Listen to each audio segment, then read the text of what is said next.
Buenas tardes. Buenas tardes. Ahí está, ábranse los micrófonos para saludarnos. ¿Cómo están? Buenas Muy tardes. bien, bien. Buenas tardes. ¿Qué tal, Gloria? Muy bien. Hola a todas y todos. Muy bienvenidos. Gracias. Fíjate que estoy viendo que Irma...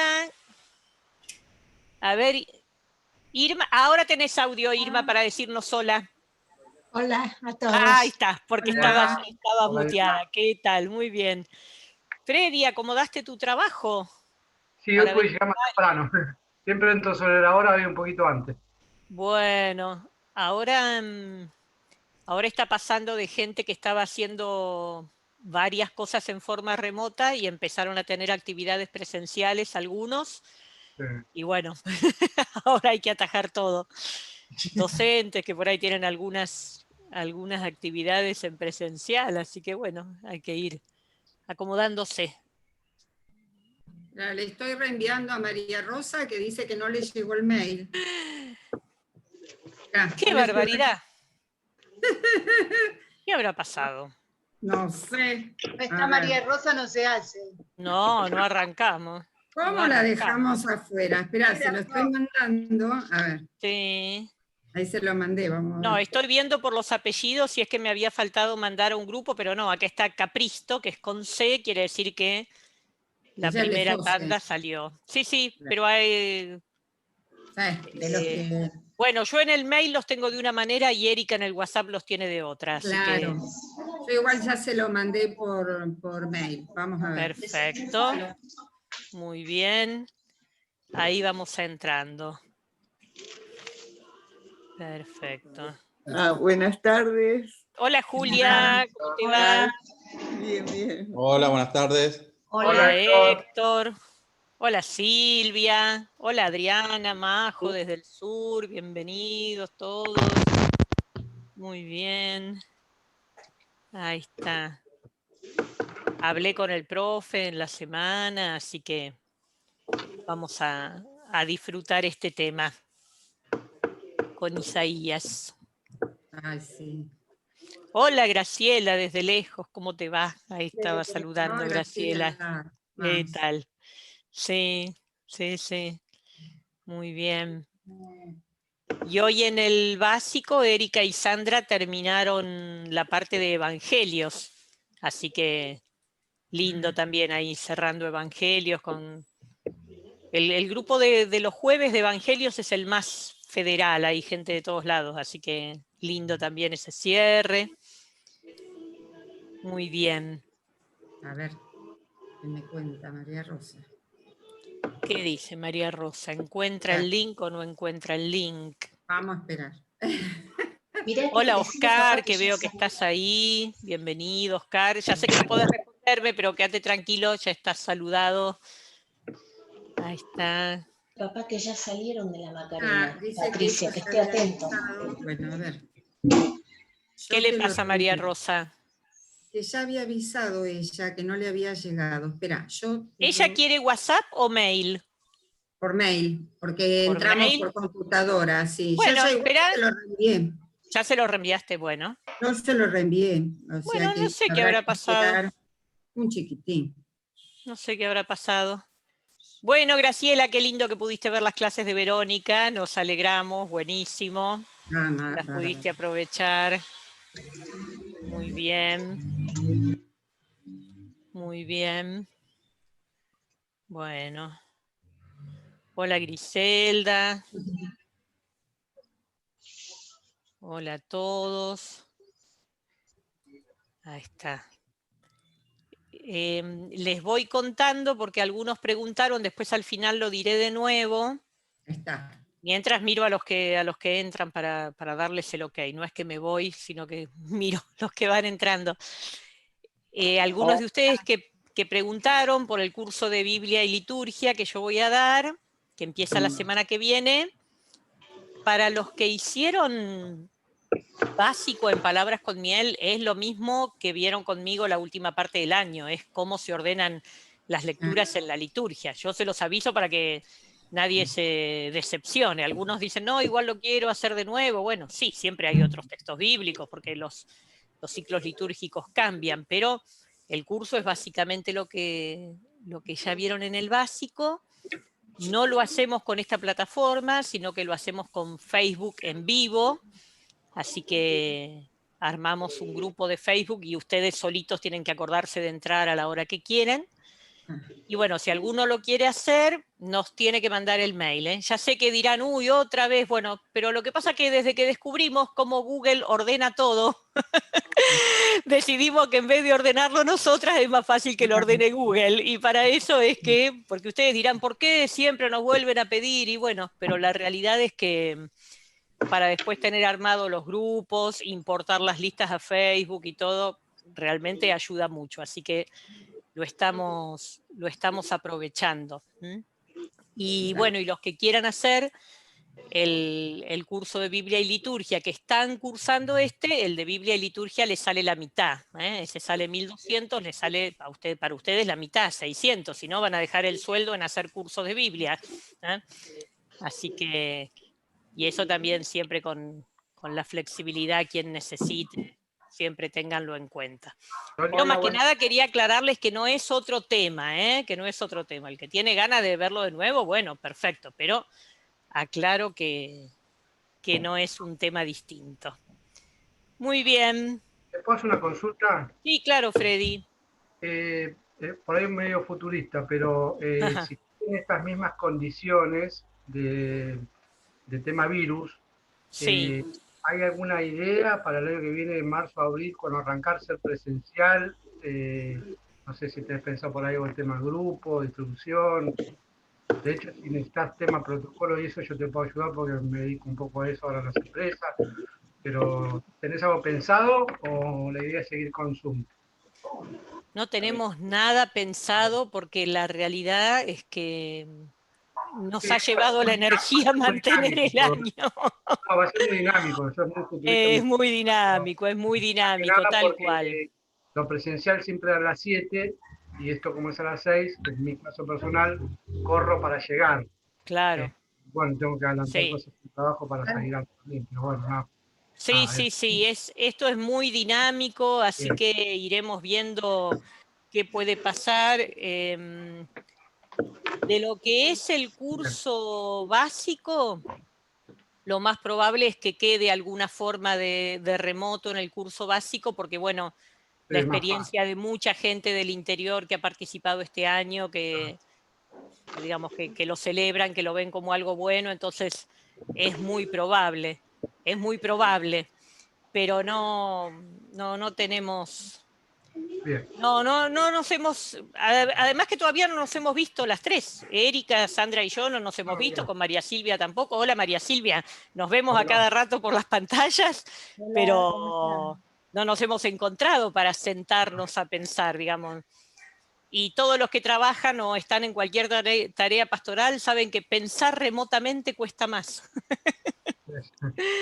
Es así, cuesta más pensar remotamente, así que lo que va pintando, como les digo, lo que sí va pintando es esto, que el básico ha participado mucha gente del interior y realmente con, digamos así, ¿cómo decirlo?, con mucho impacto, ¿no? Gente de lugares, bueno, acá hay alguna gente del interior también, están María José, Celeste, pero, por ejemplo, Celeste había tenido ocasión de estudiar en Mar del Plata, María José también, pero gente de otras localidades que no habían tenido ocasión de acercarse a alguna formación sistemática.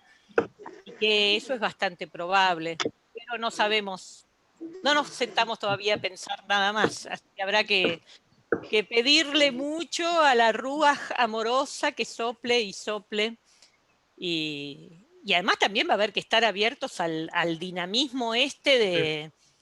Viste, hoy, no sé, hasta ayer eran 10, hoy son 20, qué sé yo, bueno, todas esas cosas, ¿no? Pero gracias por tu ofrecimiento, Freddy, muchas gracias, porque llegado el momento, bueno, habrá que planificarlo, así que... Perfecto. Muchas gracias, muchas gracias. Ahí entró el profe Leandro, que no lo veo. Hola María Rosa, ahí está el profe. Desmuteate, profe. Hola Leandro.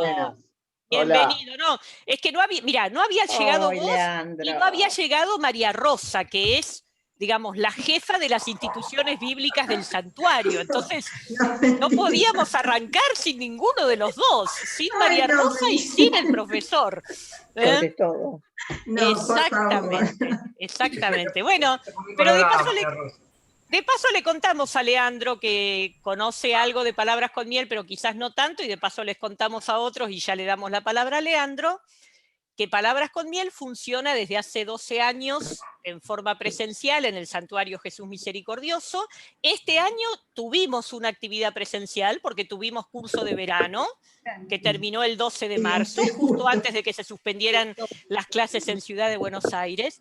Y una de las grandes responsables de que Palabras con Miel funcione en el santuario es María Rosa, junto con Patricia, junto con Nicolás, Héctor, Nélida, Héctor, toda la Héctor. gente de los grupos bíblicos del santuario que me invitaban a dar charlas hasta que dijeron, bueno, pasemos de las charlas a algo más ordenadito. Así que así fue. Y ahora en esta nueva etapa en modalidad remota. Bien, entonces ahora sí los voy a silenciar a todos para empezar el día de hoy. Vos, Leandro, te podés desmutear de nuevo solo. El profesor Leandro Verdini, casado, con hijos, y así todo, tuvo el tiempo no solo de hacer la carrera de teología, no solo de hacer la licenciatura, sino además de hacer el doctorado, y su doctorado fue sobre Isaías. ¿Y tu fecha de defensa de tesis fue un 13 de diciembre? ¿Qué día fue? ¿14? Fue el 6 de diciembre del 2018. 6 de diciembre. Y yo fui a esa defensa de tesis y después le dije a Leandro, me diste toda la meditación de Adviento hecha por el trabajo con Isaías que tiene realizado. Así que nada más, yo también me muteo, él nos va a compartir el tema que eligió para hoy. Te dejo, Leandro, con la posibilidad de compartir pantalla, si es que tuvieras algo que querés compartir. Y como siempre les pedimos a todos, no toquemos la pantalla del celular, no toquemos, así quedamos todos en silencio. A ver, María Rosa, ¿por qué no estás en silencio? Ahí está. Ahí está, los dejamos, listo, ahí estamos todos en silencio. Profe, todo tuyo, a disfrutarlo. Muy bien, bueno, muchas gracias por la invitación. Es un gusto poder compartir esta tarde. Que Gloria me ha invitado, aparte a compartir con ustedes algo que, bueno, tengo mucho cariño y me da mucha alegría y mucho placer poder compartir, que son textos proféticos y sobre todo del libro de Isaías. En este contexto, por lo que Gloria me contaba, ustedes están trabajando textos poéticos, textos que sirvan para la oración, trabajaron con Salterio, con Verónica, y siguen un poco en ese camino. Y entonces la propuesta era ver un poco, dado que Isaías tiene muchos cánticos, salmos, de distinto calibre, la mayoría son de alegría, aunque también hay algunos más tristes, o de lamento. Era bueno poder compartir, ¿no? Esa era la excusa, ¿no? Poder trabajar con estos textos de Isaías. Isaías probablemente sea, es difícil plantearlo como una competencia, ¿no? Pero Isaías probablemente sea, junto con el Cantar de los Cantares, junto con el libro de los Salmos, y sobre todo con el libro de Job, de los libros más poéticos de la Escritura. De hecho, los que saben mucho del tema de poética hebrea dicen que los mejores textos, las mejores metáforas de toda la Escritura están en el libro del profeta Isaías y en Job. Así que más incluso que en los Salmos y que en el Cantar, que son dos libros propiamente poéticos. Isaías es un texto, aparte, un libro que tiene una riqueza inmensa en lo que significa su proceso de elaboración, su proceso de composición. ¿Cuánto se tarda por lo general por construir un gran santuario, una gran basílica? ¿Alguno se anima a aventurar? Obviamente que es algo relativo, pero quizás, ¿cuánto se tardó en construir el santuario de la Virgen de Luján, por ejemplo? ¿Alguien sabe? Más o menos cuentan que el padre Salver fue el que hizo ahí la promesa durante el siglo XIX, después de toda la experiencia que tuvo, una promesa que le hizo a la Virgen cuando los indios lo tenían preso, lo iban a matar. Él le prometió a la Virgen que si lo salvaba, le iba a construir un santuario, y allí fue como comenzó la construcción del santuario que conocemos, que se finalizó durante el siglo XX, alrededor de 1930, si no me falla la memoria, pero las fechas no son exactas. Más o menos, un poco menos de 100 años se tardó. Si ustedes recuerdan quizás también de peregrinar, de ir al santuario de la Virgen de San Nicolás, ¿no? Cuando mucha gente también, muchos peregrinos van, yo he ido también en varias oportunidades, y uno va viendo cómo ese santuario se va construyendo de a poquito, se le va haciendo de a poquito, se van habilitando cosas nuevas, y todavía no está terminado, de hecho. Bueno, en el medioevo las grandes catedrales tardaban siglos a veces en terminarse, ¿no? ¿A qué viene toda esta cuestión de los santuarios? Cuento una experiencia más que me va a servir para ilustrar el asunto. Una vez visitando la ciudad de Cusco, en Perú, la capital del antiguo imperio Inca, por haber ido a Machu Picchu, cuando estaba en la catedral, había un guía, ¿no?, que nos acompañaba y empezó a mostraba los estratos de la construcción y nos decía, bueno, estos ladrillos que ven acá abajo pertenecen a los indios, que los pusieron, no sé, invento, alrededor del siglo XIV. Luego arriba está la construcción de los colonizadores españoles, los jesuitas que hicieron un templo, que ese templo que estaba dedicado al dios Sol, lo dedicaron al dios cristiano, y entonces, como estaba derrumbado, empezaron a construir arriba, y después te muestra, y arriba de todo esa fila de ladrillos pertenece, no sé, ya no me acuerdo, ¿no?, al siglo tal.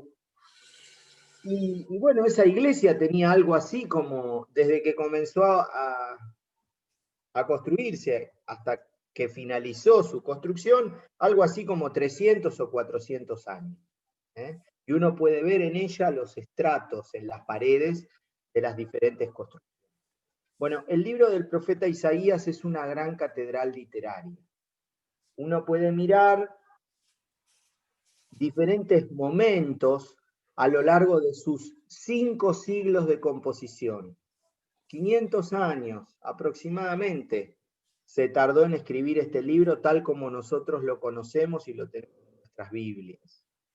Y podemos encontrar en ella, en el libro, digo, en él, diversos estratos de composición que pertenecen a distintos momentos, a distintas situaciones históricas en donde los escribas proféticos fueron interviniendo en el libro y fueron escribiendo y agregando diferentes oráculos o ampliando antiguos oráculos. Y esto hace que este libro sea inmenso. Imagínense, es el libro más grande de todos los libros proféticos, y probablemente sea el que más letra, el que más palabras contenga, porque si bien el Salterio tiene 150 salmos y son más capítulos, Isaías es probablemente más largo, ¿no? En Qumran, como ustedes saben, se encontró un rollo de Isaías, cercano al tiempo de Jesús, porque es un libro que suscitó muchísimo interés, tanto antes de Jesús, en ese Israel anterior, porque de Isaías brota toda una expectativa mesiánica inmensa, como también por los cristianos. El libro más citado por los cristianos en el Nuevo Testamento es el del profeta Isaías. No es ni el Génesis, ni el Éxodo, ni el Salterio, es Isaías. Entonces, bueno, esto, digo, es un poco para entusiasmarlos con este libro tan maravilloso, tan definitivo en la revelación bíblica. Isaías habla de todo, habla de la creación, habla del Mesías, esto decía Gloria, si te acordás, Aldo Ranieri, decía, en Isaías está toda la Biblia, tenemos toda la creación, tenemos al Mesías que salva a Israel, y tenemos la escatología. Isaías acuñó expresiones que el Nuevo Testamento toma como tales. Por ejemplo, la palabra evangelion, la palabra evangelio, está tomada del profeta Isaías. Jesús modeló su salvación, su vida mesiánica, con la imagen del servidor de Yahvé, del siervo sufriente. A partir de los 4 cánticos, sobre todo del 4.º cántico del servidor sufriente que están en el profeta Isaías. Isaías inventó la expresión cielos nuevos y tierra nueva, que leemos en el Apocalipsis, para hacer crecer nuestra esperanza en la vida eterna y en la escatología. Entonces, como ven, digo, es una especie de compendio, ¿no?, que da vida a toda la tradición bíblica. Por eso es un libro tan importante. Si uno lo compara con los otros libros proféticos, por lo menos en este elemento que es el que nos reúne en esta tarde, que es el de los Salmos o el de los Cánticos, encontramos que Isaías es un libro sumamente alegre. A Isaías le encanta cantar, porque está lleno de cantos. No es algo tan atípico encontrar un salmo adentro de un libro profético, pero tampoco hay tantos libros proféticos que tengan salmos. Tampoco todos los libros proféticos tienen salmos. Ezequiel, por ejemplo, no tiene ninguno. Es medio amargo igual Ezequiel. Algunos dicen porque era sacerdote, era el único profeta sacerdote, pero no sé, esa es una apreciación muy subjetiva. Jeremías tiene algunos cánticos, pero son todos tristes. Pobre Jeremías, está muy configurado con el exilio, ¿no? En Habacuc encontramos un salmo maravilloso, y no hay mucho más. Nahum comienza con un salmo. Y Jonás, ese salmo de Jonás que reza en la panza de la ballena. Pero después no tenemos mucho más. Y en Isaías está lleno, hay un montón. Entonces digo, esto solamente este elemento, si quieren, estadístico, nos sirve para darnos cuenta que es un profeta muy alegre, que le gusta cantar. Casi todos los cantos de Isaías, como les decía, son cantos de alegría, son cantos de acción de gracias, son cantos de alabanza. Esto tiene que ver también, a nivel teológico, con que el libro está preparado para ser celebrado. Está preparado para ser leído en un espacio, si quieren, de tipo sinagogal, para imaginarlo, en donde esos discursos oraculares, proféticos que leían, siempre eran interrumpidos por un momento coral, en donde se cantaba esa salvación que se acababa de leer o que se acababa de proclamar. Era la dinámica propia de la lectura de estos libros en el contexto litúrgico del siglo III, II antes de Cristo. Obviamente después el libro quedó ya cristalizado de esa manera, pero bueno, ya tiene que ver con la historia de la recepción del libro, en todo caso. Pero cuando el libro se clausura como tal, a finales del siglo III, principios del II, donde nadie más le agrega una palabra, no se saca ni se pone nada, sino que el texto se intenta respetar como tal. Obviamente que ahí las versiones se van de a poco cristalizando, ¿no? Pero más o menos encontramos en ese tiempo, porque es el tiempo en que la Septuaginta, la versión griega del Antiguo Testamento, es traducido, ¿no? El Antiguo Testamento es traducido al griego, y entonces ya cuando comparamos la copia griega con la copia hebrea, encontramos que el texto es muy similar, en gran parte. Entonces, más o menos estamos ya con un texto terminado, donde han decidido clausurarlo, dejarlo tal como está, recibiéndolo como un texto canónico. Un texto, al decir canónico, un texto inspirado, que tiene valor para el que lo lee, de recibirlo como la palabra del Señor. Muy bien. Bueno, todo esto quería un poco decirlo como para hacer una introducción a esta obra y ponernos, si se quiere, de acuerdo en alguno de los valores o del perfil desde donde debemos acercarnos a la lectura de este libro tan importante. Entonces los invito a que vayamos al capítulo 2 de Isaías. Allí tenemos el primero de nuestros salmos. Ya les digo que no creo que lleguemos a leerlos todos, pero bueno,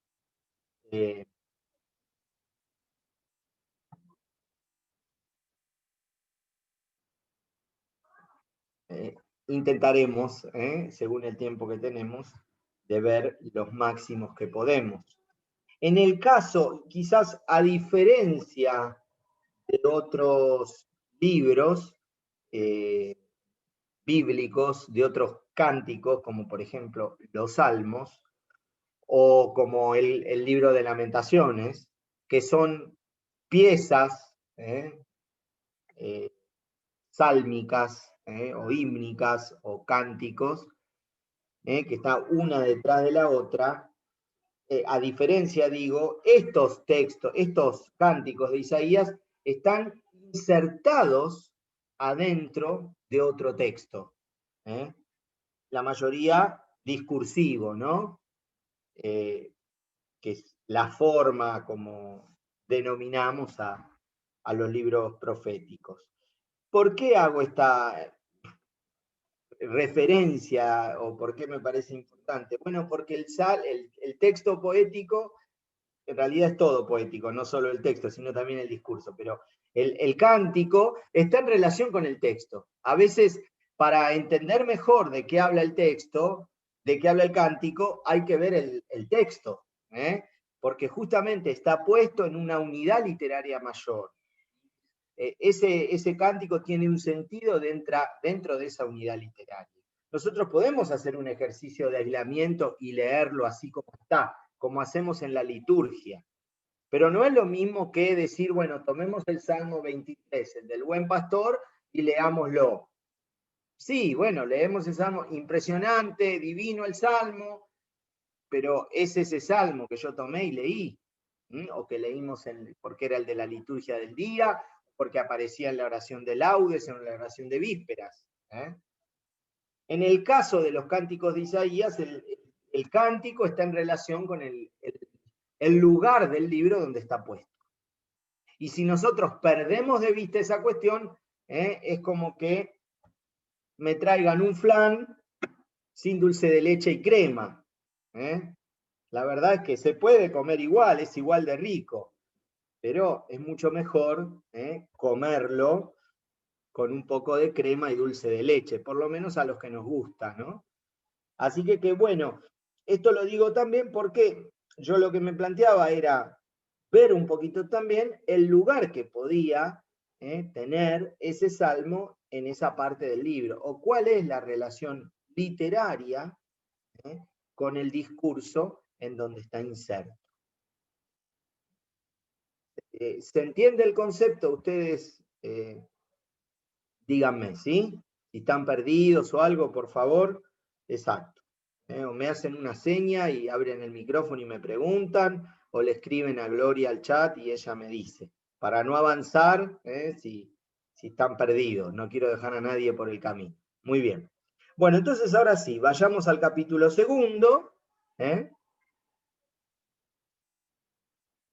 versículo 1. El Salmo va a empezar un poquitito después, pero arranquemos desde ahí, porque ya que estoy les muestro una cosa bastante curiosa. Fíjense, visión que tuvo Isaías, hijo de Amós, tocante a Judá y Jerusalén. Ese versículo 1, si ustedes dan vuelta a la página y van al capítulo 1, versículo 1, van a encontrar que es muy parecido. Visión que tuvo Isaías, hijo de Amós, tocante a Judá y Jerusalén en tiempos de Osías, Jotán, Ahaz y Ezequías, reyes de Judá. Bueno, ¿qué significa esto? Si alguna vez han hecho algún curso de libros proféticos, recordarán que esta forma propia de designación es la que se suele utilizar en los libros proféticos al comienzo, como información, es como el título del libro, como la información. Todos los libros proféticos suelen comenzar con una fórmula similar, donde se sitúa el ministerio del profeta o al profeta en un contexto histórico, nombrando por lo general a los reyes en los cuales tuvo su actuación profética. A veces se dice también de quién es hijo, y se suele utilizar alguna palabra como la palabra jasón en hebreo, visión, o la palabra masá, oráculo, o dabar, palabra, palabra del Señor a Isaías, ¿no? Que son como, digamos, como definiciones de lo que el profeta recibe. El profeta recibe una visión, o recibe un oráculo, o recibe una palabra. Así que bueno, así suelen comenzar los libros proféticos. Ahora, ¿qué significa que en este capítulo 2 nosotros tengamos el comienzo del libro de Isaías?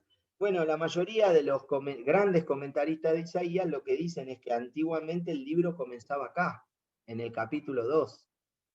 Y que ese capítulo 1 es un añadido posterior al libro, muy tardío, muy tardío. De hecho, es muy lógica la afirmación, porque tenemos muchos libros en la Escritura, no solo proféticos, sino también otros libros, que comienzan con un salmo. Acuérdense del Evangelio de Juan, que comienza con el famoso cántico de la palabra. En el principio existía la palabra, y la palabra era Dios, y la palabra estaba junto a Dios. Bueno, Nahum, como les decía recién, también empieza con un salmo.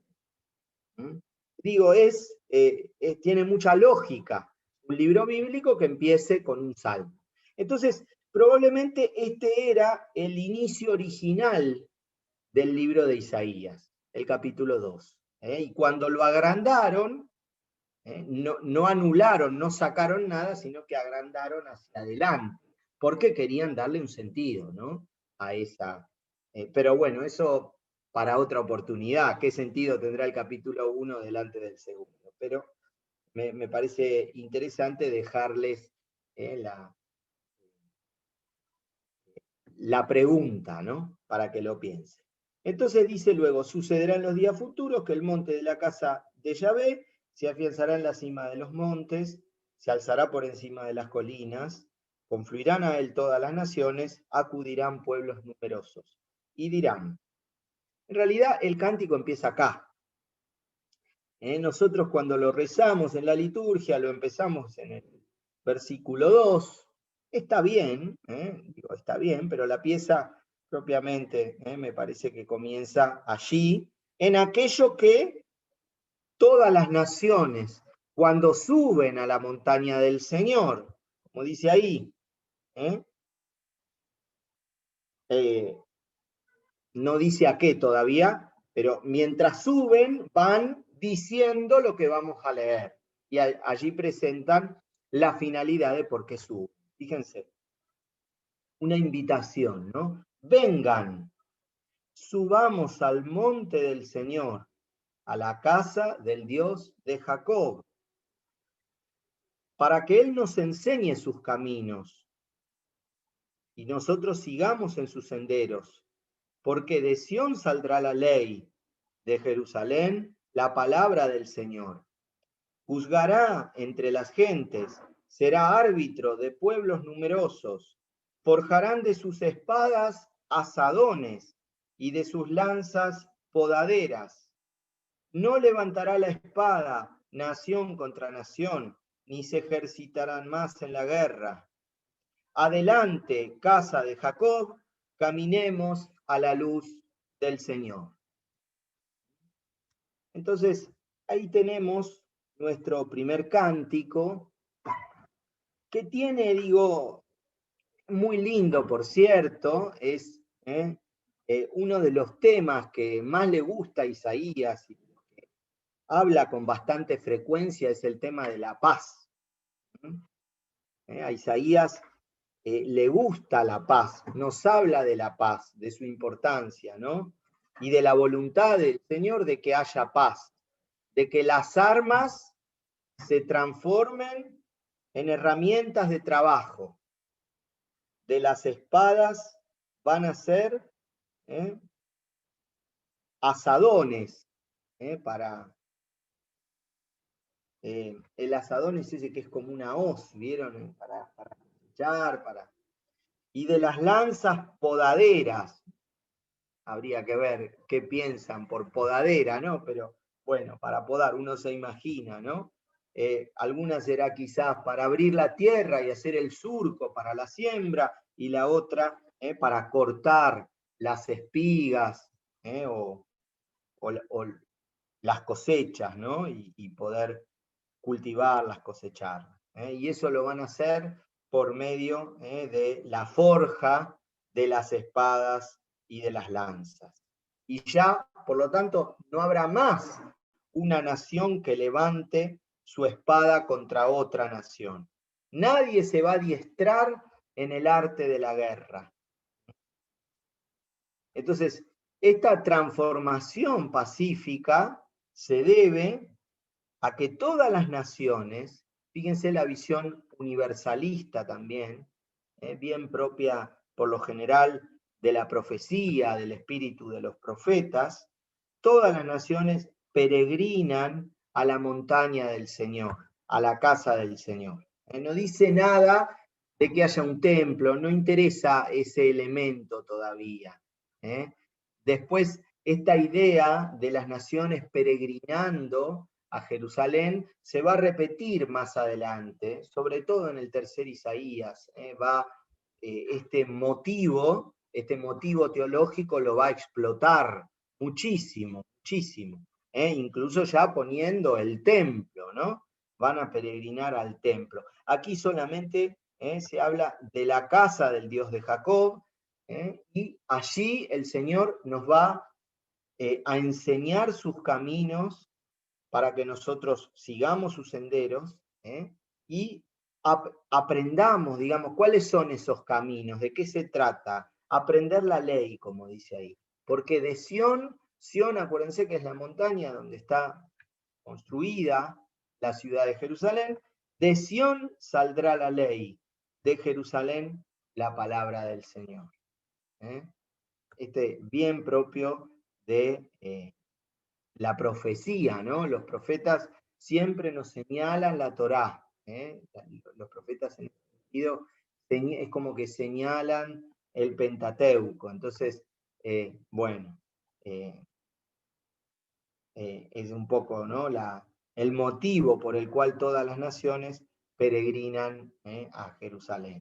Y presentando un poco también otro elemento que es propio de la teología de Isaías, que Isaías comprende, digamos, al monte Sión algo así como el ombligo del mundo. Es el punto neurálgico, el punto central que da vida a todo el cosmos, porque allí está el Señor. De hecho, será todo un tema teológico de desarrollo a lo largo del libro, porque Isaías tiene que hacer toda una elaboración teológica muy importante para poder explicar a qué se debió la destrucción de Jerusalén, a qué se debió el exilio. Todo el bloque que llamamos del primer Isaías se la pasó haciendo referencia a que la ciudad de Jerusalén, a que el monte Sión, es inexpugnable, porque allí está Yahvé, allí está el Señor. Entonces, nadie puede levantarse contra el monte Sión, nadie puede, porque ahí está el Señor. Entonces, cuando resultó ser que el templo de Jerusalén, la ciudad de Jerusalén, fueron destruidos por el imperio babilonio, los discípulos de Isaías, en el siglo VI, V, debieron repensar esta teología, debieron purificarla, debieron hacerla evolucionar, porque ya no daba respuestas, tal como en otro tiempo, en tiempos del primer Isaías, dio respuesta. En todo el contexto del imperio asirio, los textos de este libro anteriores al exilio, preexílicos, hacían uso constantemente de esto que se llama la teología de Sión, que significa que la ciudad de Jerusalén no va a ser nunca destruida porque allí está Yahvé. Entonces el profeta Isaías animaba al rey, al que sea, animó al rey Ahaz, animó al rey Ezequías, a los dos animaba para que no teman al imperio asirio, porque Jerusalén no iba a ser destruida, porque el Señor era el que cuidaba de ella. Entonces, cuando después Jerusalén fue destruida por el imperio babilonio, tuvo que surgir, o tuvo que, una fuertísima, importantísima reflexión teológica que llevó adelante el grupo que está detrás del libro que conocemos como el Deutero Isaías, el segundo Isaías. Ustedes habrán visto en los cursos que por lo general en este libro se reconocen tres grandes tradiciones, ¿no? La del primer Isaías, son los textos más antiguos. Isaías era del siglo VIII, ¿no? Entonces la del primer Isaías, siglo VIII, principios del VII, sus discípulos después siguieron obviamente trabajando, ya muerto Isaías. Pero que son los primeros capítulos, pero no los primeros, hasta el 39. Eso no quiere decir que los 39 capítulos son de este tiempo, ¿no? Porque el crecimiento de los textos es diverso. Yo les decía recién que este capítulo 1 es de los más tardíos del libro. Pero bueno, los textos más antiguos los tenemos en esos capítulos. Luego, el capítulo 40 al 55, que es lo que llamamos el segundo Isaías, el Deutero Isaías. Y finalmente, el capítulo 56 al 66, que son las tradiciones del tercer Isaías. El segundo, a finales del siglo VI, volviendo del exilio, y el tercero durante el siglo V. Muy bien. Bueno.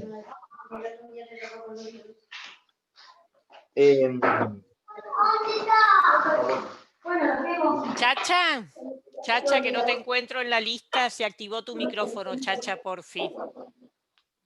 Perdón, el tercer Isaías, Leandro. Ahí está.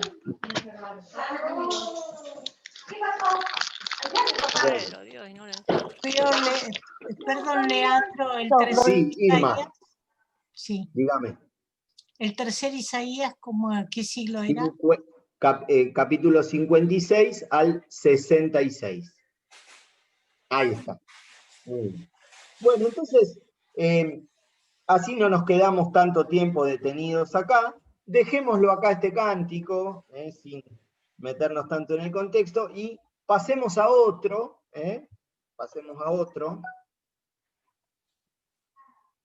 Les propongo que vayamos quizás al más conocido de todos, que es el del capítulo 12. El más conocido, digo, porque es el que quizás más suele aparecer de Isaías en la oración litúrgica, ¿no? En las misas o en la liturgia de las horas, el del capítulo 12. Entonces,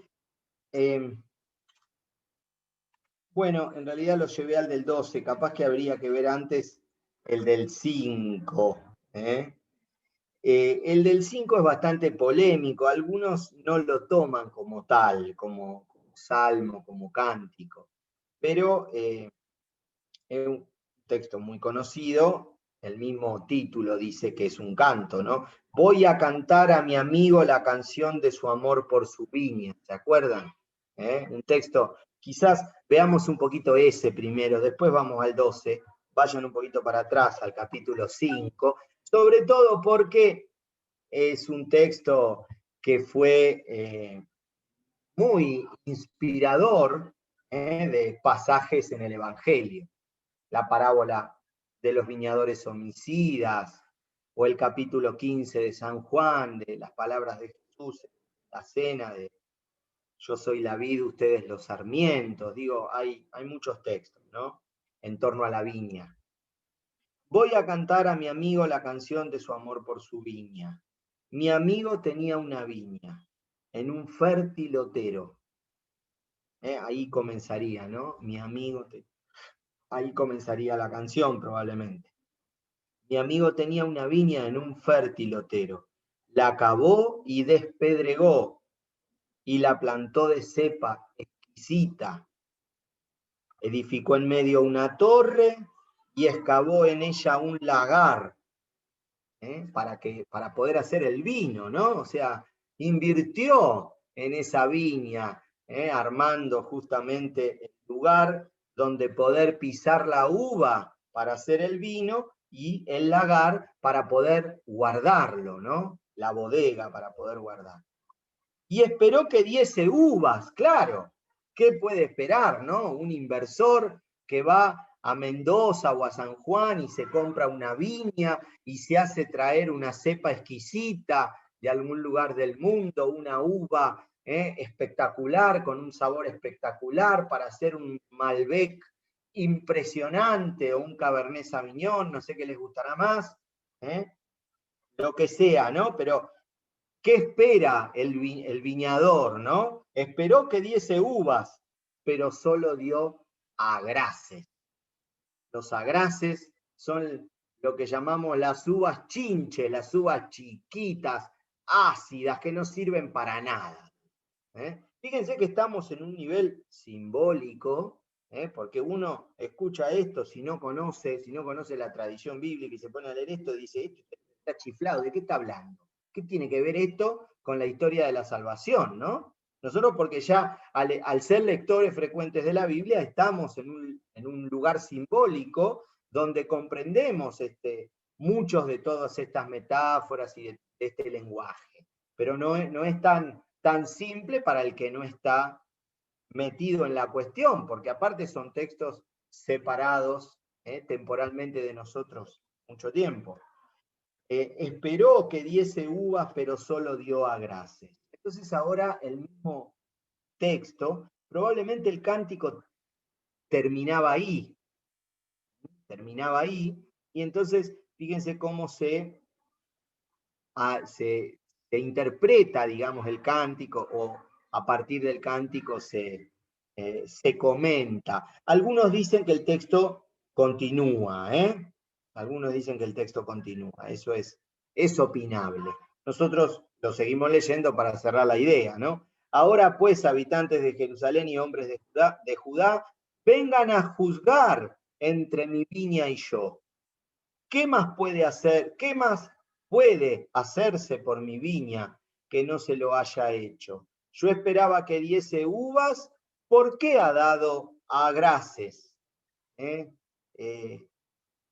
¿Por qué ha dado? En realidad, acá vuelve a repetir agraces, pero en hebreo, beshuk, que es olor a podrido. Podredumbre. ¿Por qué dio podredumbre? Es como que la empeora el fruto de lo que esa viña ofrece. Pues ahora os haré saber lo que pienso hacer con mi viña, derribar su seto y que sirva de pasto, romper su cerca y que sea pisoteada. Haré de ella un erial donde nadie pode ni escarde, crecerá la zarza y el espino, y además prohibiré a las nubes que derramen lluvia sobre ella. Fíjense, es terrible, ¿no? Está enojadísimo el viñador, está enojadísimo.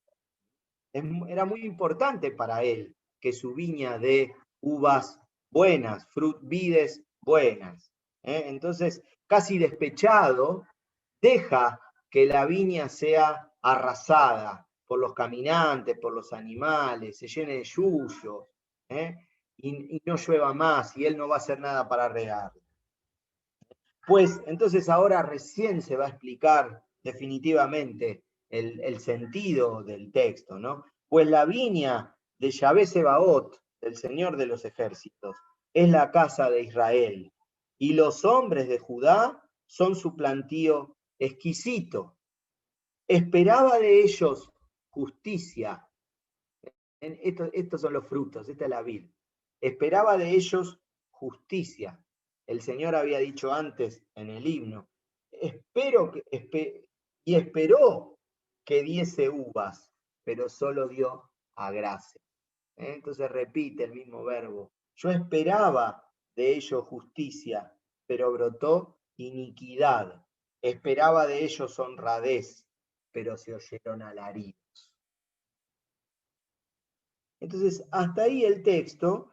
Si nosotros continuamos nuestra lectura por el capítulo 5, encontramos que está lleno, por lo menos son varios, de dichos que solemos llamar maldiciones.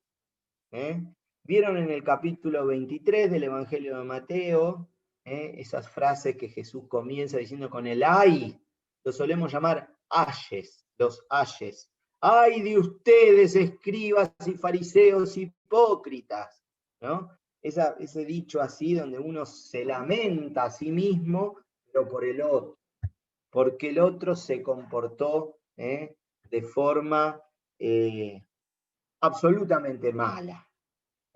Terriblemente mala. Por eso el lamento, por eso el dolor, ¿no? El golpearse el pecho. Bueno, eso mismo, tenemos de esos dichos de ay, tenemos varios, no me acuerdo exactamente cuántos ahora, los pueden después leer detenidamente y contar, que son todas maldiciones que son proferidas por el profeta contra el pueblo de Israel, donde también no es solamente que se lamenta y se maldice, sino que se los acusa de hacer cosas muy malas y contrarias a la ley de Dios y a la voluntad de Dios. Afanos, hechos de corrupción, comportamientos inmorales. Entonces, bueno, ahí los pueden leer. Les leo uno para que vean nomás. Hay de los que juntan casa con casa y campo a campo anexionan hasta ocupar todo el espacio y quedarse solos en el país. He oído jurar al Señor de los ejércitos, muchas casas quedarán desiertas, grandes y hermosas, pero sin moradores, porque 10 yugadas de viña darán solo una medida, y una carga de simiente producirá solo una medida. Está hablando de los grandes terratenientes que le sacan a los más humildes lo poco que tienen. Quedándose ellos mismos con todo, con toda la posesión de la tierra, que debería, según la ley de Dios, estar bien repartida. Entonces, bueno, ven que es una fuerte acusación de robo, completamente, usurpación del territorio ajeno, y sobre todo de los indefensos, de los que no tienen nada o tienen muy poquito. Bueno, entonces así tenemos un montón, ¿no? Entonces, bueno, esto que les decía, el texto, el cántico está metido en un contexto. ¿Cuál es el contexto? Y bueno, este es el contexto. Todos estos delitos descritos a continuación del texto son los que permiten al lector entender qué son estos agraces o este mal olor de uvas podridas que la viña del Señor producía. El Señor esperaba, al ser una cepa exquisita, el Señor esperaba uvas buenas para hacer buen vino, porque invirtió en esa viña, le dio todo, acuérdense todo lo que hizo, le hizo la cerca, la despedregó, plantó la vid, construyó el lagar, construyó la torre, y esperaba que diese uvas, que son actos de justicia y de honradez, que lo dice el versículo 7. Pero lo que produjo es iniquidad y alarido. Lo que produjo es podredumbre. Entonces, así tenemos todo el contexto del cántico. Entonces, ¿ven por qué es importante en esta clase de literatura profética no aislar tanto el texto de su contexto? Porque nos perdemos un montón de su sentido.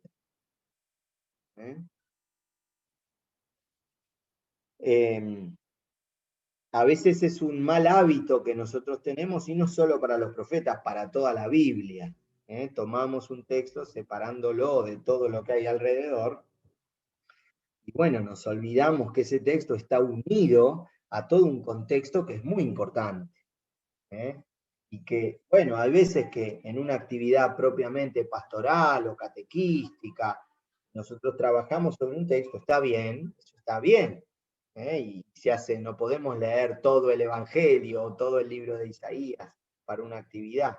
Pero bueno, cuando queremos estudiar el texto, comprenderlo un poco mejor, no nos habituemos a hacer ese tipo de lectura fragmentaria y aislada del contexto de los libros.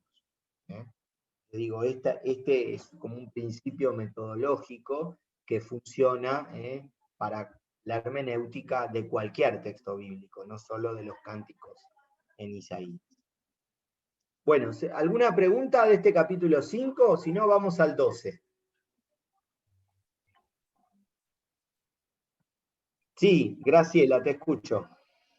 Leandro, quería preguntarte si en realidad es una pregunta del anterior texto, el capítulo 2, es apocalíptico también, ¿no es cierto? ¿El qué, perdón? Que no en el capítulo 2, volví atrás. Capítulo 2. Sucederá en días futuros, no sé si es apocalíptico, porque se refiere casi al final de los tiempos en muchas cosas, o directamente apunta a la destrucción de Israel. No todo lo que se refiere al final de los tiempos es apocalíptico. Los textos proféticos tienen textos escatológicos que hablan de el horizonte final sin ser necesariamente del género literario propio apocalíptico. Bien, gracias. Ese sería un poco el concepto. Bien, bien. Gracias. Bueno, ¿algo más del capítulo 5? Por acá, por el chat, no hay ninguna pregunta, nada, Bueno, Leandro. Vamos al 12 entonces, vamos al 12. Entonces, como les decía, es un texto muy, muy leído, muy lindo por otra parte, para comenzar nuestra oración a veces cuando leemos el Evangelio. Estos textos son lindos para todo eso, ¿no? Quizás antes de tener un espacio de lectura orante, de la escritura personal o en grupo o con alguien, ¿no? Está bueno utilizar, así como utilizamos los salmos, para eso, utilizar también estos textos proféticos. Yo te alabo, Señor, pues aunque te airaste contra mí, se ha calmado tu ira y me has devuelto el consuelo. Este es Dios, mi Salvador, estoy seguro y sin miedo. Yahvé es mi fuerza y mi canción, Él es mi salvación. Sacaréis agua con gozo de los fontanares de la salvación, y diréis aquel día, dad gracias al Señor, aclamad su nombre, divulgad entre los pueblos sus hazañas, pregonad que es sublime su nombre, cantad al Señor, porque ha hecho proezas, algo digno de saberse en toda la tierra.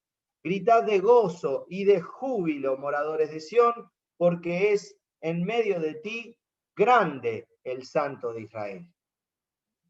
Y hasta allí el texto, ¿no? Antes de que me olvide, a propósito de este texto, te envié, Gloria, antes de entrar, un mail con un pequeño archivo, breve, muy breve, para que después compartas con el que tenga ganas de leer un poquito sobre este texto, sobre este salmo. Así que voy a tratar de decir quizás más cosas que tengan que ver con el contexto literario, que no aparece tanto en ese apunte, más que de lo que después ustedes pueden leer en ese texto. ¿Qué me pregunta Celeste? ¿De qué Biblia estoy leyendo? De la Biblia de Jerusalén ahora. De la Biblia de Jerusalén. En el texto que yo le mandé, lo traduje, está traducido ahí, pero bueno, no. Ahora rápido, así tan rápido, es medio complicado hacerlo.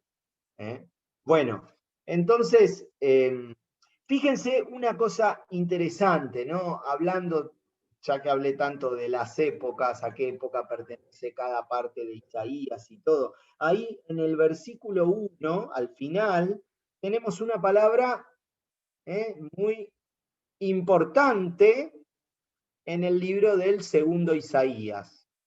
A ver, ¿alguien se acuerda cómo comienza el Deutero Isaías? Es la letra de una canción muy linda que cantamos en las misas. ¿Se acuerdan la canción esa? Consolada mi pueblo, dice el Señor, hablada al corazón del hombre, hablada al corazón de Jerusalén, dice en realidad el texto. Y gritarle bien fuerte, que se ha pagado condena doble por su pecado. Bueno, la palabra, el verbo consolar en hebreo, naham, es, digamos, como una marca registrada del Deutero Isaías. El segundo Isaías comienza con ese llamado que recibe el grupo de exiliados, o que entiende recibir de parte del Señor. El Señor los llama a volver a Jerusalén para consolar a su pueblo. Los exiliados, que también son ellos mismos consolados por el Señor, tienen que volver a Jerusalén a traer el consuelo del Señor. Ellos mismos, que fueron los que más lo padecieron, porque fueron llevados al exilio, tienen que volver como testigos de la reconstrucción, del consuelo del Señor a Jerusalén. Y justamente para animar, para motivar la reconstrucción de la ciudad y nuevamente la reconstrucción del templo. Entonces esa palabra es como que indica todo eso, ¿no? Y fíjense que esa palabra ahora la encontramos como motivo en este salmo, pero de un texto que está metido en el primer Isaías. Entonces ven, es evidentemente este texto una construcción posterior al exilio.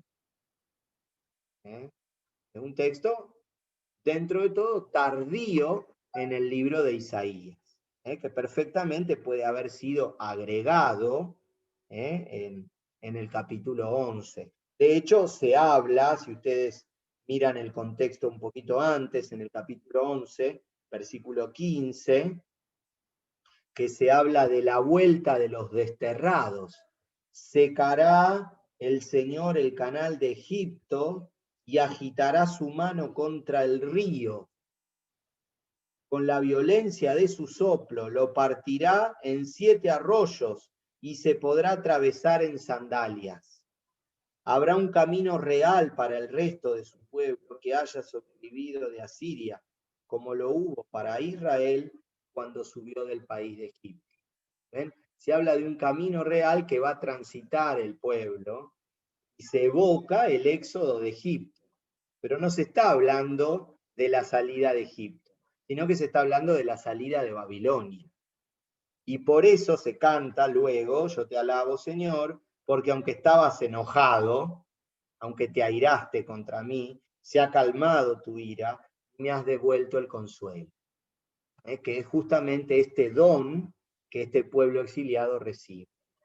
El consuelo de Yahvé, el consuelo del Señor. Este es Dios, mi Salvador. El que me da el consuelo, ese es Dios mi Salvador. Estoy seguro y sin miedo. Fíjense el profundo acto de fe, ¿no?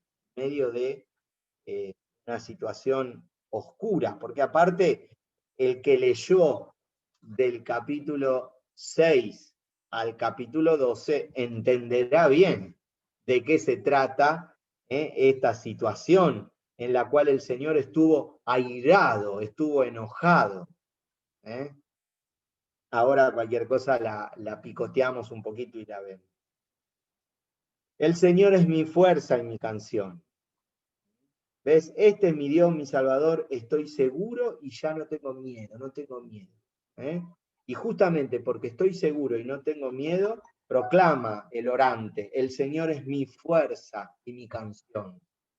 Él es mi salvación. Esto es una linda frase para rezar, ¿no? Cuando vamos caminando, vamos al almacén, a la verdulería, a hacer las compras, o cerramos los ojos para serenarnos un rato y repetir esta frase casi como una letanía, ¿no? El Señor es mi fuerza y mi canción, Él es mi salvación. Y sacarán agua con gozo de los fontanares de la salvación. ¿A qué se debe esto de sacar agua con gozo de las fuentes, de los fontanares de la salvación? Vamos un poquito para atrás y me van a entender. En el capítulo 8, un poquito antes, en el capítulo 7 en realidad, el contexto es el contexto histórico, es el contexto de la guerra sirio-efraimita. Contexto de la guerra. ¿A qué se llama la guerra? Siro de Siria y efraimita de Efraín, una de las tribus del reino del norte, del reino de Israel. Esos dos grupos de israelitas y de sirios, de árabes, de Damasco, se unieron y lo que querían hacer era hacerle un contraataque al imperio asirio. Se ubican en el mapa, en la media luna fértil, en esta parte de esa herradura que es media luna, que está formada por ríos, el Mar Muerto, el río Jordán, el Mar de Galilea y después el Éufrates y el Tigris, ¿no? Que van formando. A eso se llama media luna fértil, en el próximo Oriente Antiguo. Asiria queda en el norte, ¿no?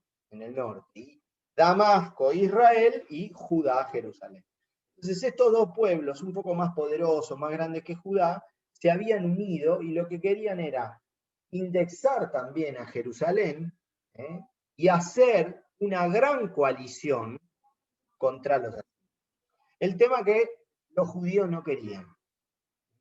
El rey de Jerusalén no quería. ¿Y qué hicieron los efraimitas y los árabes, los sirios? Se fueron a la montaña de Sión, a la ciudad de Jerusalén, y lo que querían hacer era tomarla por la fuerza, tomar al rey y utilizar los bienes, los ejércitos de Jerusalén para indexar fuerzas y entonces ir contra Siria y contraatacar. Entonces, en ese contexto es donde el profeta Isaías, después léanlo, en el capítulo 7, el profeta Isaías le va a decir al rey, no les des bola a estos, son como dos carbones que se están apagando. No te preocupes, ladran pero no muerden. Son perros con bozal. Hacen ruido pero no te van a morder, no pasa nada. Después léanlo el texto, no lo dice con estas palabras, pero más o menos. Entonces el rey se hace el tarado, no. Entonces Isaías le dice, bueno, pero pedime un signo para que me creas que vos te tenés que apoyar, porque Isaías lo llama a tener fe en Yahvé. Una de las primeras definiciones de la fe del Antiguo Testamento.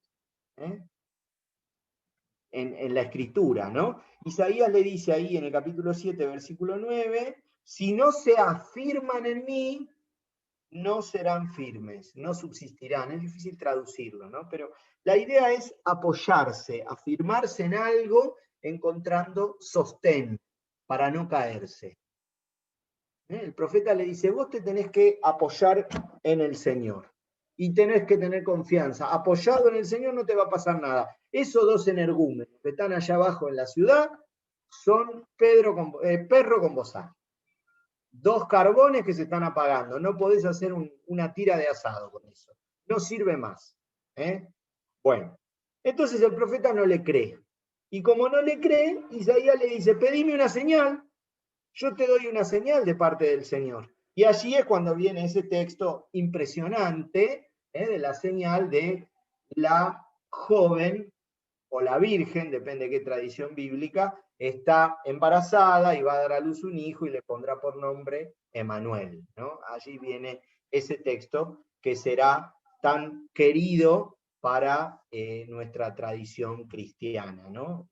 Sobre todo por cómo lo cita Mateo, ¿no? Para hablar del nacimiento virginal de Jesús. Bueno, entonces, la cuestión es que al rey no le importa, no le importa el signo, no le importa nada, no le da bola al profeta. Entonces, el profeta le anuncia que va a venir a Siria, porque en realidad el rey, dice, la historia cuenta que el rey le manda avisar a Siria. La cuestión es que Asiria va a entrar en la escena política de esta situación histórica. Si ustedes leen ahí, el versículo 18 del capítulo 7, aquel día silbará el Señor,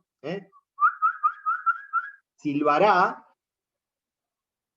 al enjambre de los confines de los ríos de Egipto y a las abejas de la tierra de Asiria. Hace referencia a Egipto, que es como el prototipo del enemigo de Israel, que funciona en este caso como símbolo, igual que Asiria, que lo describe como abejas. Vendrán y se posarán en todas las gargantas de las quebradas, en los resquicios de las peñas, en todas las matas espinosas y en todos los arroyos. O sea, va a venir el ejército así. Y contame la historia. Entonces, se empieza a poner cada vez peor el asunto. Ahora sí vamos al capítulo 8. Un texto impresionante, versículo 5.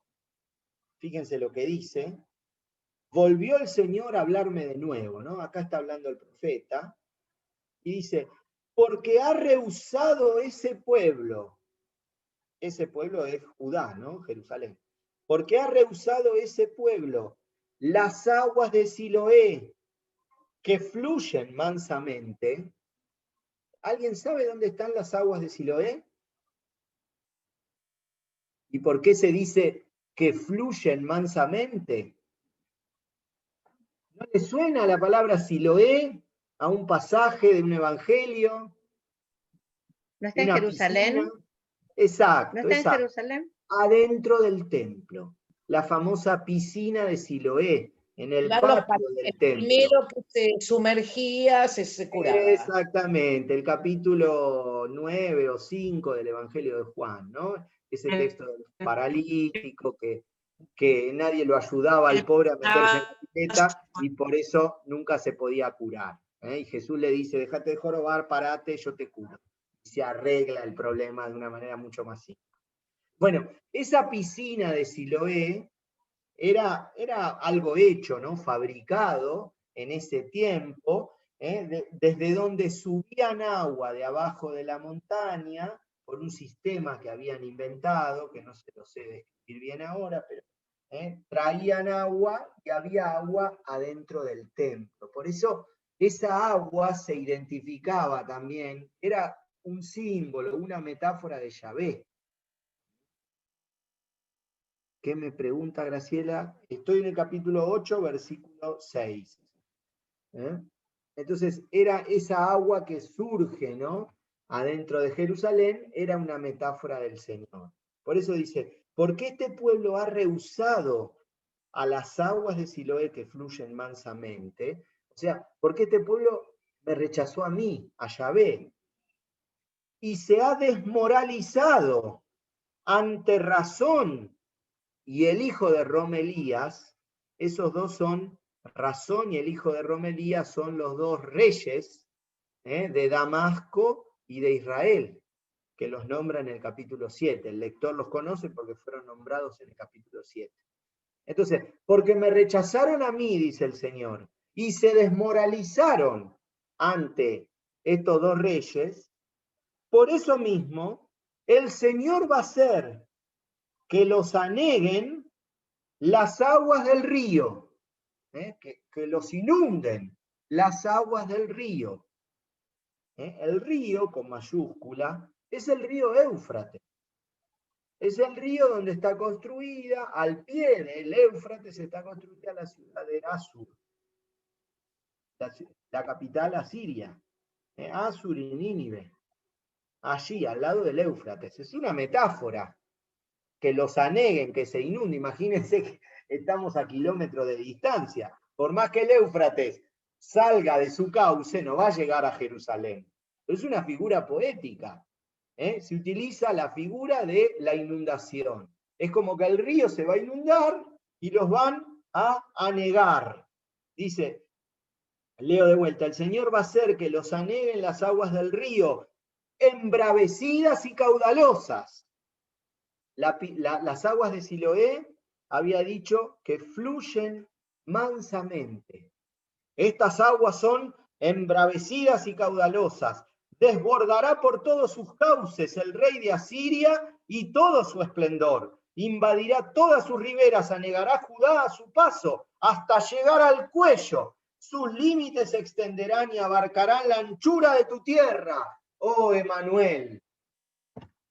¿Ven? Es terrible el texto. Asiria va, de hecho, la historia lo cuenta esto, va a invadir, va a bajar por la media luna fértil, camino hacia Egipto, y se va a llevar puesto todo. Va a conquistar el reino de Damasco, 732 a.C. Luego va a conquistar el reino de Israel, lo va a deportar, 722 a.C. Y va a conquistar todo el territorio de Judá. Al único lugar que no va a poder entrar es a la ciudad de Jerusalén, al monte Sión, que es inexpugnable. Pero va a reducir todo su territorio al monte Sión y a la ciudad. Esta idea de que te va a llegar el agua al cuello. La metáfora es impresionante. Entonces, bueno, falta unos minutitos y quiero también dejar un espacio para diálogo y para preguntas. Después los invito a que lo lean, porque después va a haber una imagen también. Sigue describiendo, ¿no? esta entrada de Asiria en la tierra de Judá, la sigue describiendo con imágenes muy vivas. Después lo describe como un hacha, y como una poda después, ¿no? Donde va a cortar todos los árboles, así. Pero entonces, por eso el himno canta. Luego sí, la salvación va a venir en el capítulo 11, pero después que Asiria se llevó puesto todo. Si el rey se hubiese apoyado en Yahvé y le hubiese creído al profeta y no hubiese ido a buscar a los asirios, no sabemos qué hubiese pasado, ¿no? Pero, porque lo que pasó fue esto, pero imaginamos por el oráculo que no le hubiese pasado nada, de toda la pena, de todo el penar que tuvo que padecer Judá, y no hubiesen sido destruidos los otros dos pueblos, si el rey hubiese obedecido al profeta. Asiria no hubiese entrado en la tierra. Entonces, por eso el orante, después de haber experimentado esa salvación, canta: el Señor es mi fuerza y mi canción, Él es mi salvación. Sacarán agua con alegría de los ontanares de la salvación. Esos son los ontanares de la salvación. Son las aguas de Siloé que fluyen mansamente. Son esas aguas, esa fuente de agua de vida, de agua fresca que está en el templo. Y que en realidad es una metáfora del amor misericordioso, de la salvación que el Señor tiene para ofrecer y que pone a disposición de su pueblo.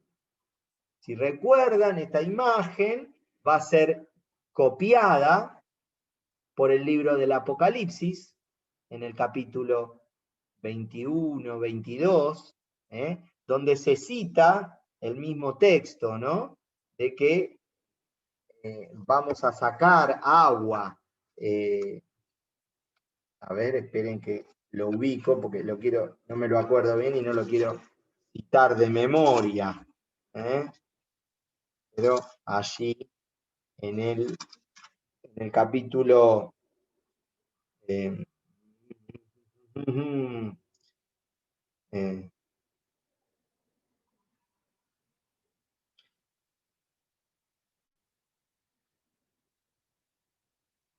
En el capítulo 22, el versículo 17, un texto hermoso del Apocalipsis, el espíritu y la esposa dicen, ven, y el que oiga diga, ven, y el que tenga sed, que se acerque, y el que quiera, que beba gratis del agua de la vida.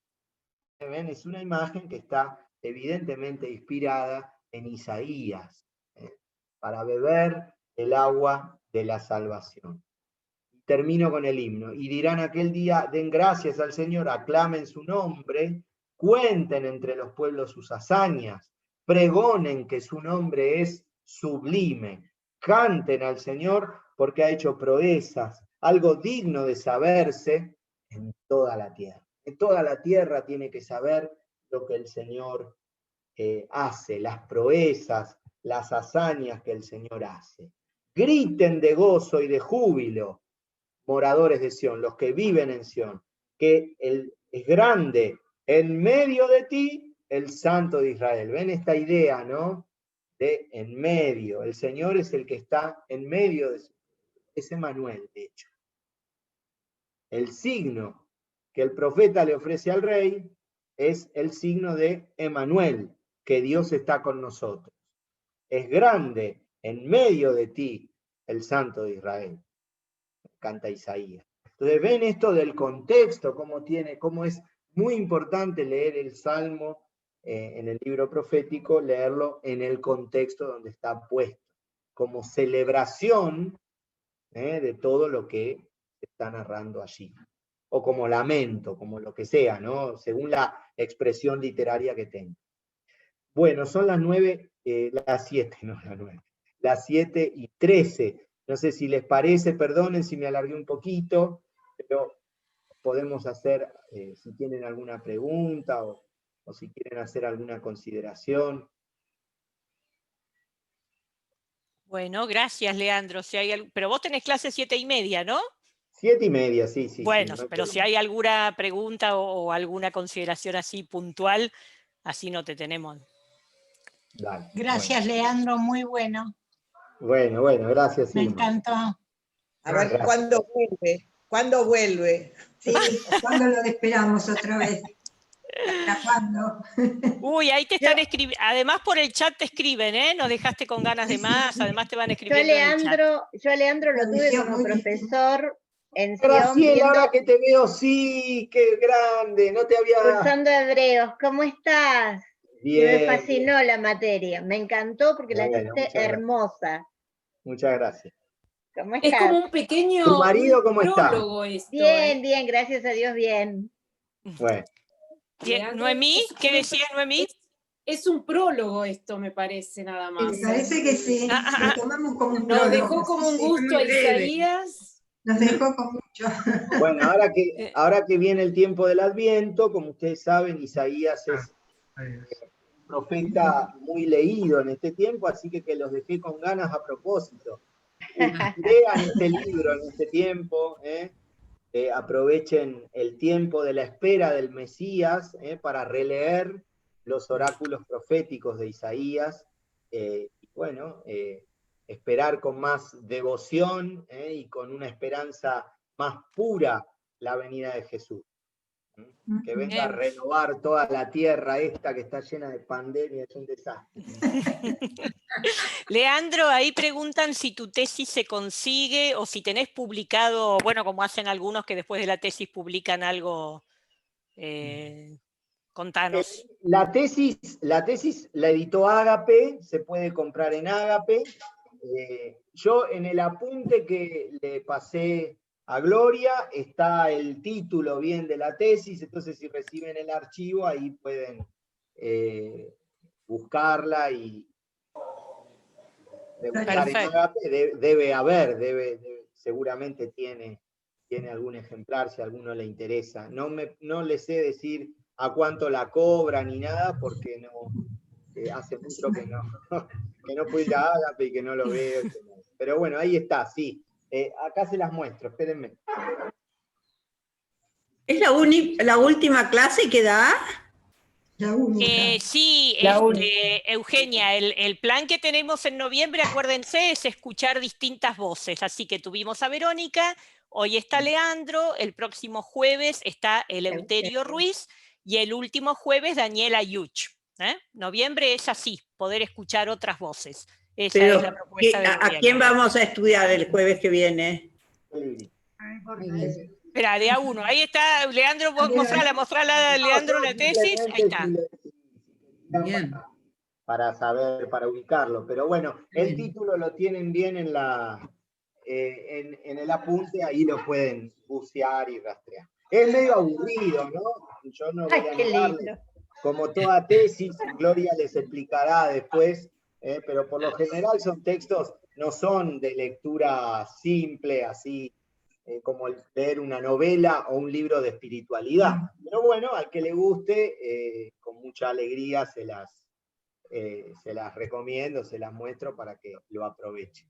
Yo no tuve, la verdad, mucho tiempo cuando terminé la tesis, la defendí en 2018, y no tuve mucho tiempo de hacer otras cosas y de publicar otras cosas.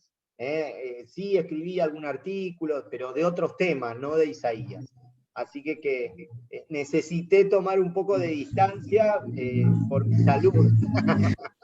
Totalmente. Pero Además, bueno, siempre va conmigo Isaías, entonces en otro momento de la vida capaz que puedo escribir alguna cosa más simple y que sea más útil para el pueblo de Dios o para los lectores de la Biblia, que la tesis, que es tan dura a veces para leer.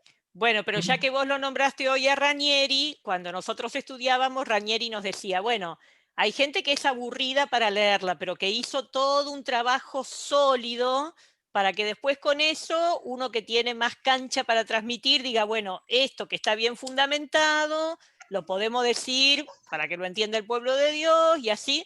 Entonces, bueno, es básico que tengamos esas exégesis bien afirmadas. Bueno, de acá te ponen montones de mensajes lindos. Yo me da no sé qué retenerte sabiendo que tenés otra clase, porque, bueno, en estos tiempos que tenemos que pasar de una pantalla a otra, por lo menos tener tiempo de lavarse la cara. Eso, exacto, un pequeño recreo. Bueno, ahí está. Me despido, gracias. Fue una alegría y gracias a todos y a todas. Y los animo a seguir adelante y bueno, hasta la próxima ocasión que nos encontremos. Gracias. Así será. Gracias, Leandro. Muchas gracias. Chau, chau. Chau, chau, chau. Bueno, muy bien. Muy bien. Bueno, gente, ahora después le copio los saludos y las lindas palabras que le dicen a Leandro. Muchas gracias. Y bueno, como preguntaba Eugenia, el próximo jueves, Eleuterio Ruiz, que va a dar su tema, que también es el tema que él tiene trabajado y publicado, que es Los pobres en los Salmos.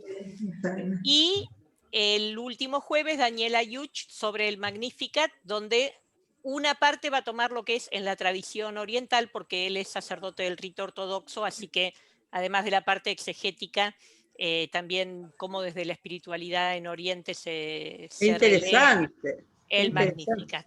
Sí, la verdad que estamos contentas de lo que conseguimos para cerrar el año. Para vos sabés una cosa, Gloria,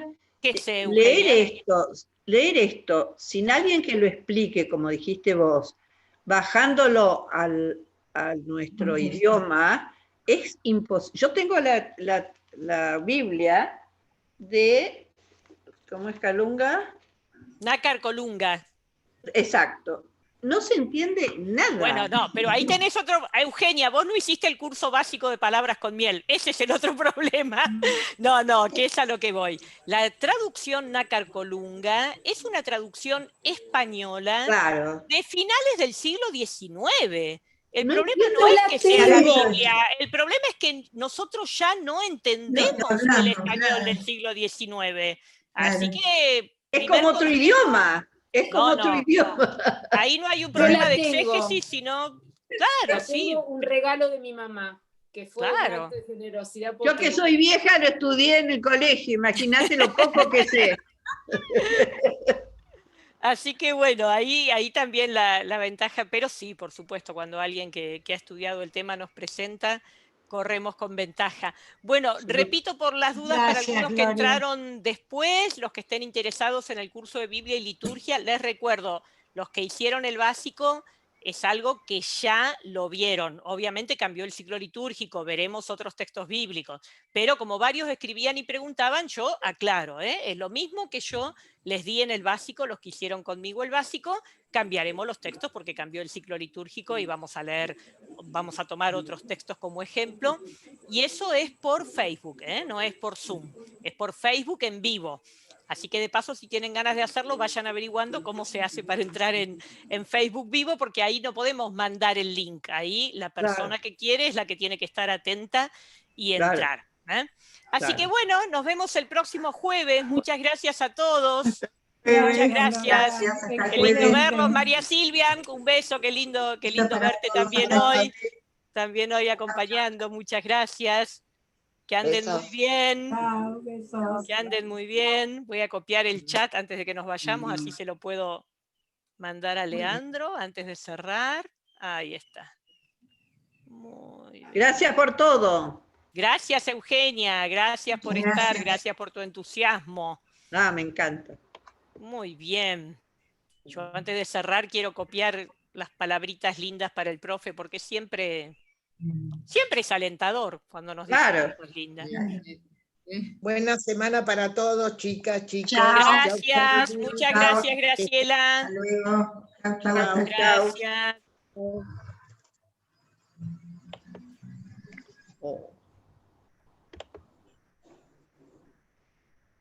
No puedo cerrar. No importa, ahora enseguidita cierro. Espera que termino de copiar. No claro, termino de... Hace un calor en esta casa que da el sol que no te cuento. Termino de copiar enseguida y ya cierro y nos... Hola, Agustina. Está congelada Agustina, ya se fue. Bueno, muy bien. Ahí está. Bueno, nos vamos todos. Chau, chau. Chau, chau. Que estén muy bien. Chau, chau. Gracias. Chau.